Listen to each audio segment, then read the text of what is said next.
Hello guys, how are you doing? My name is Aigerim and today I'm going to react to rapid fire round Karan Johar with Sadhguruji. Also, did you watch Mahashivratri yesterday? I watched some of it and I really loved this singer and this song.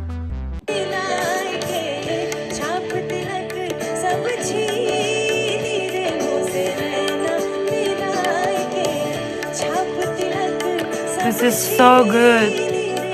It's just, I got goosebumps when I heard it yesterday.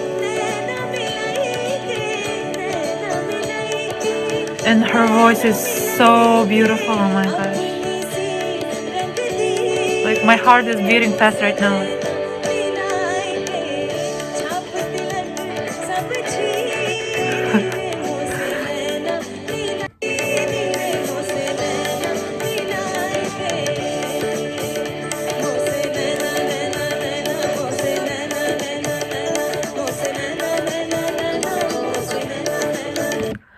Okay, then let's get started.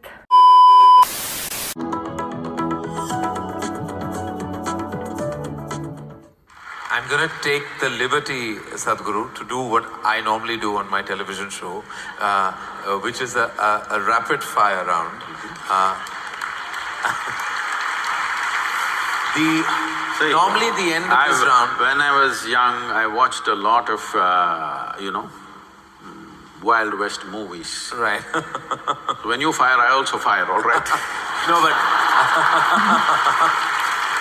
No, I promise you, this is not that kind of… You're not in my line of fire at all. I will not take the liberty of being that person. These are just quick questions which when I ask for one word, you have to stick to that. Because sometimes you have a tendency of not exactly answering the question asked. But you give such a profound and prolific retort back that it makes you very satiated. But in this case, my only request is that if it's one word, then it's just one word. Okay. And the end of this, normally, you get a hamper, but in the absence of a hamper here, you already have something, right? Yes.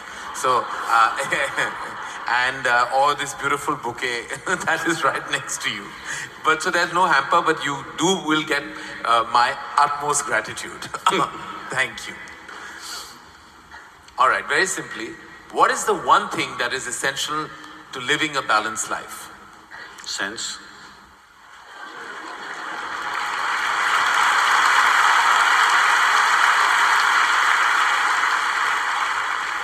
What is the one thing we must absolutely do away with in order to lead a balanced life? Senselessness. Yes.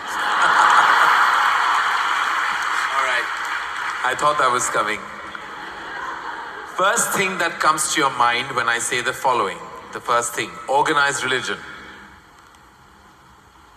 Madness. Marriage.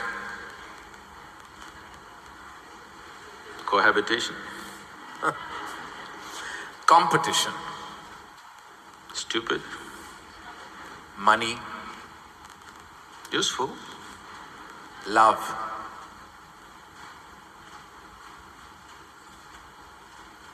Can I say a sentence? Yes.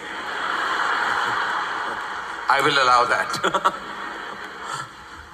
Most beautiful, but unfortunately crippling for most people. If I can little elaborate that, see, if something unpleasant cripples you, something nasty cripples you, it's acceptable. When something beautiful cripples you, it's a true disaster.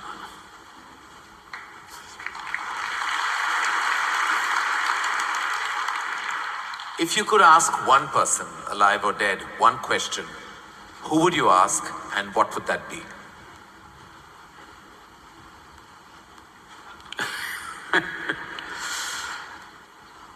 I really sorted out all my questions because I did not spend time educating myself or doing anything. I spent my entire life sorting out every damn question I had. I've kind of run out of questions. And you certainly have not run out of any answers, and you never will. Best advice you have ever received? Nothing. Never. No. I never sought, nor did I receive. I made myself in such a way I'm incapable either of seeking advice or giving advice.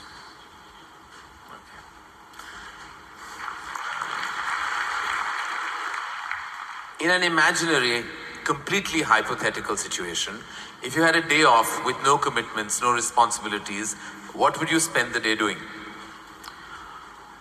Oh, there are a lot of things. This can't be one word. No, it's not one word. See, Golf. I have an indiscriminate sense of passion towards everything.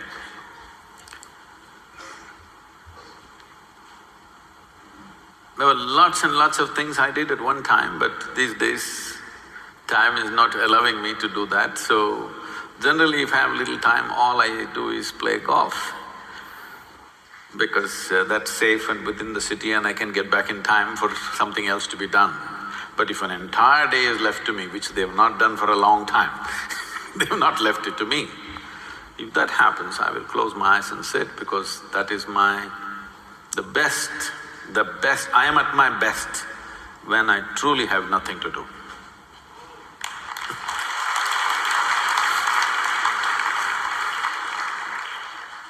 What is one thing you'd like people to remember about you at the end of your life? Nothing. They must live so wonderfully that they don't even remember me.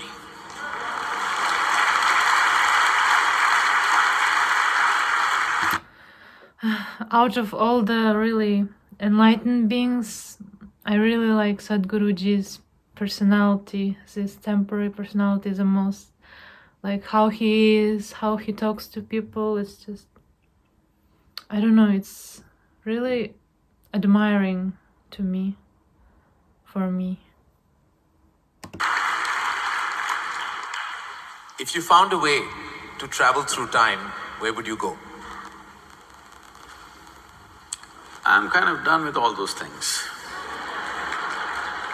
Your universe visited already. You have visas for every part of this ecosystem. If we can do some slow fire, Yeah. because that's a question with many ramifications. This, for example, traveling in the world, we jetted around and now we want to travel to the Mars, we want to travel to another place. And now that's not enough, we want to travel into the past and future. All this longing is again exploratory in nature. Whether you go on vacation to Maldives or you want to go to Mars, it is fundamentally exploratory. Maybe you're also thinking of relaxation and pleasure and whatever, but essentially it's exploratory, otherwise why can't you do it here? It's something that you want to do, you want to touch another place. This longing is there in the human being only as long as the life that you are remains in a seed form. That is, it did not sprout and blossom. This happened when Adi Yogi was expounding the science of yoga and talking about the nature of the cosmos, how it's related to your individual self and what you can do with it.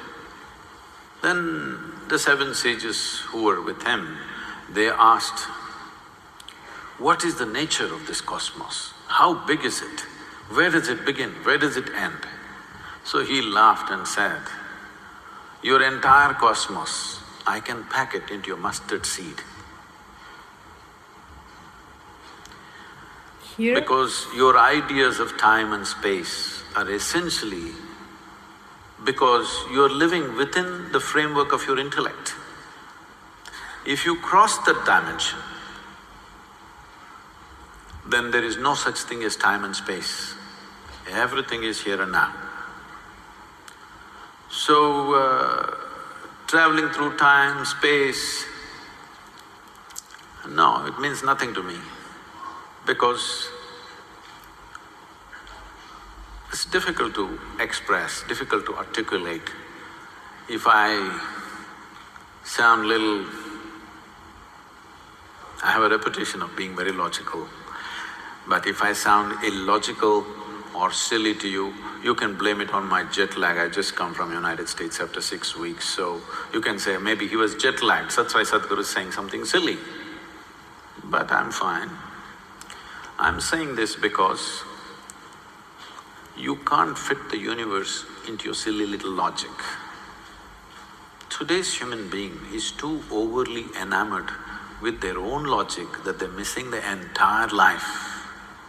The gamut of phenomena that's happening in the existence is missed because the only way you can accept anything is it has to fit in to the square hole of your logic. Anything that doesn't fit into your logic, you will reject.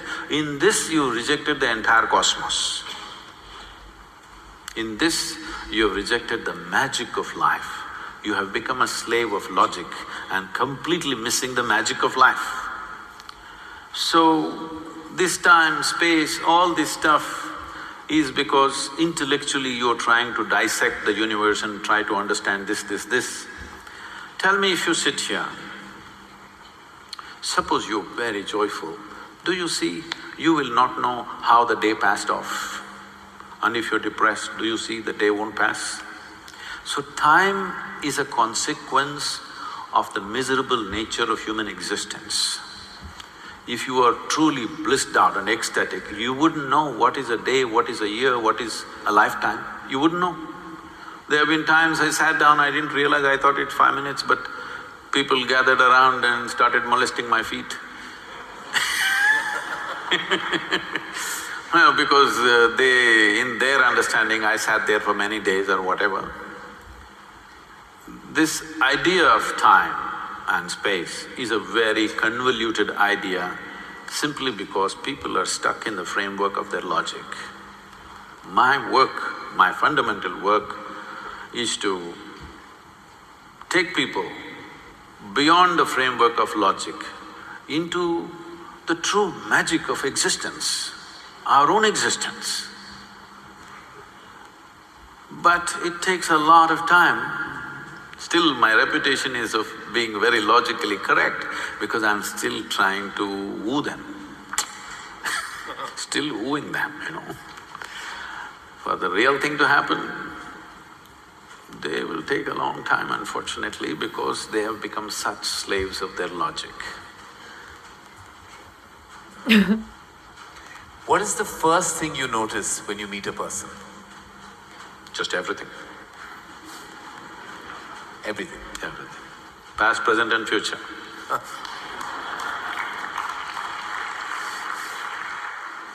Is it more important to do what you love or love what you're doing?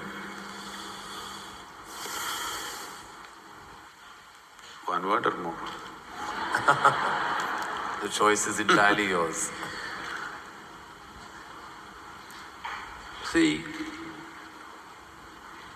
if you're an intelligent person, you will try to do what you love most. But if you're a genius, you will do just what is needed.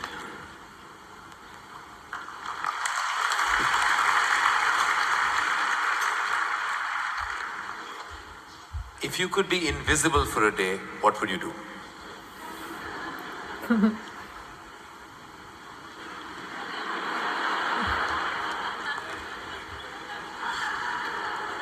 You wouldn't know?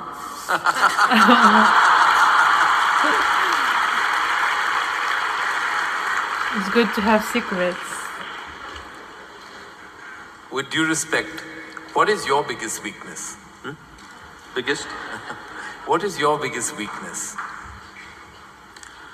See, what normally people treat as weakness in their lives. Okay, let me give a normal answer. Why am I going into all this? Already you said I'm what? What's the word? Sashayed.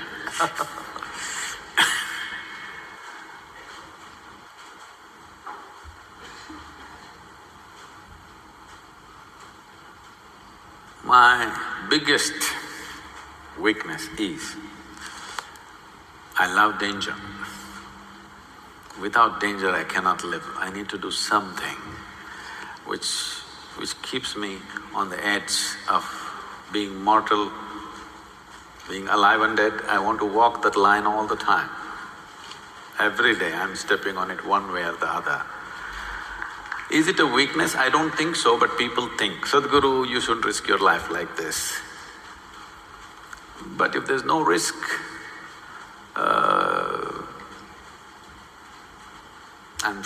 I feel I'm not being… because most of the time in my life, for whatever I'm doing, I don't feel tested. It's only in moments of danger that I feel little tested. So my weakness is, I like to be stretched, you know.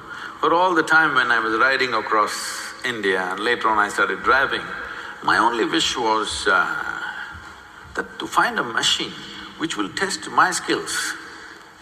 Always found the damn things broke down if I took it to my limits.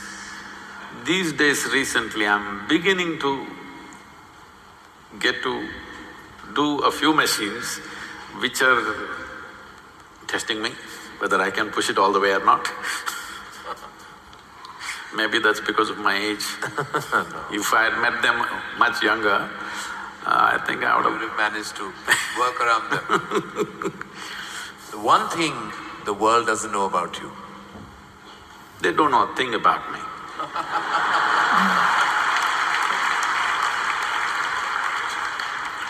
That's a fact. And the one thing you wish you could change about yourself. Oh, I never looked at that. I could speak Hindi. No, I'm sorry, Marathi.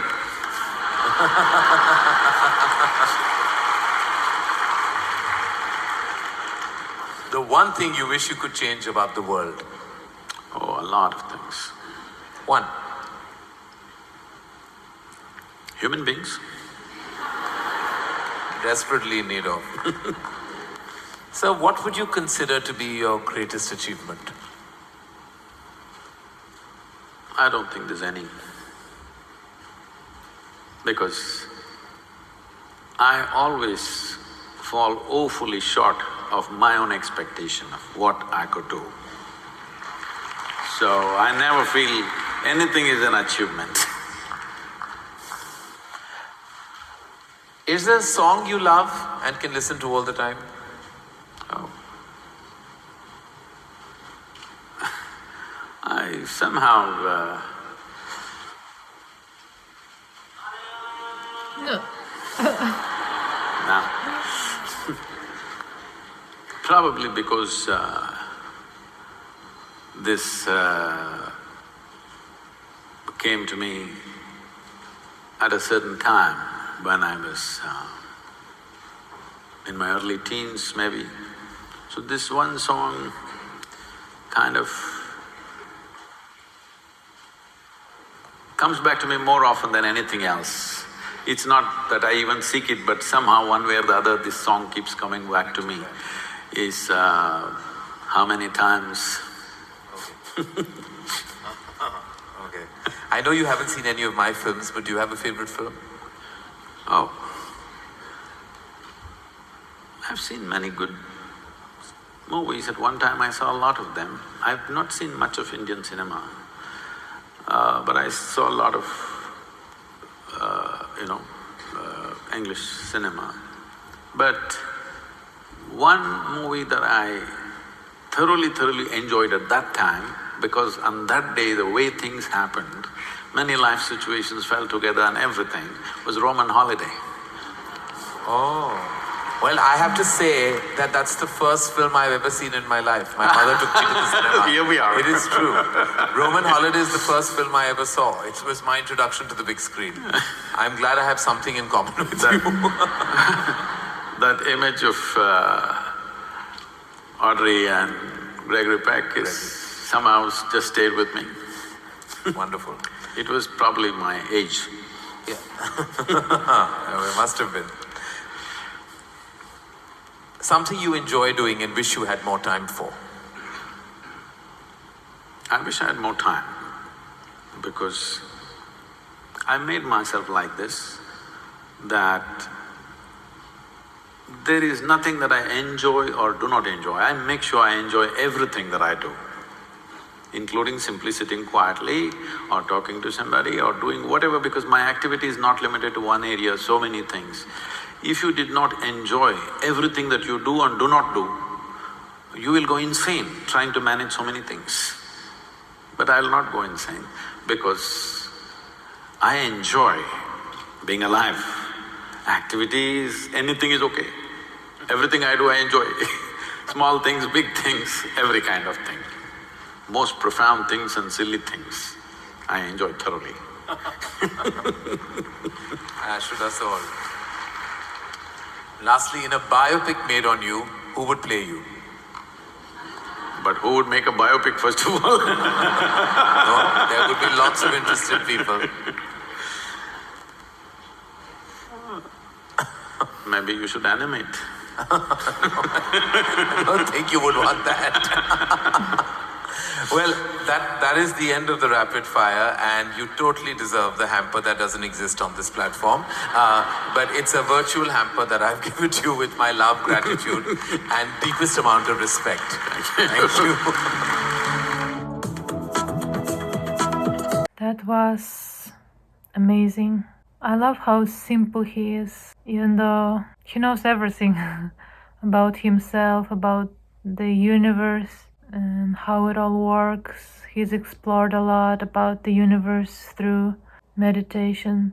Like when you meditate, does your spirit travel the universe, and that's how to different dimension, and that's how you know how it works? Or you just stay in one place and you just put your awareness to different dimensions, and that's how you access information. I should meditate more. I really wish Sadhguru lived forever, because really this earth, human beings really need him. More people like him really invested in everything and just try to help everyone, even without expecting anything in return. There aren't many human beings like that, selfless, who have lost their self to the divine. I don't have much comments on this video, because you just gotta really listen to him and what he really means and learn from him. I can only be grateful. Like yesterday I watched the Mahashivratri, and it's I think it's grown a lot since the last times it was done, and his wisdom keeps spreading and touching more people, which is amazing, which I'm very grateful about, because now more people can be more aware and live a blissful life through his teachings. Anyways, thank you guys very much for watching, and I'll see you all next time. Bye bye.